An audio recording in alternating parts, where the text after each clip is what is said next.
Hello guys, আসসালামু আলাইকুম। আশা করি সবাই ভালো আছেন। আমি অনেক ভালো আছি।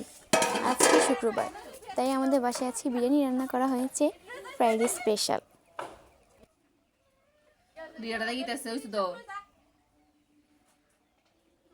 এক মিনিট রইল, শেষ।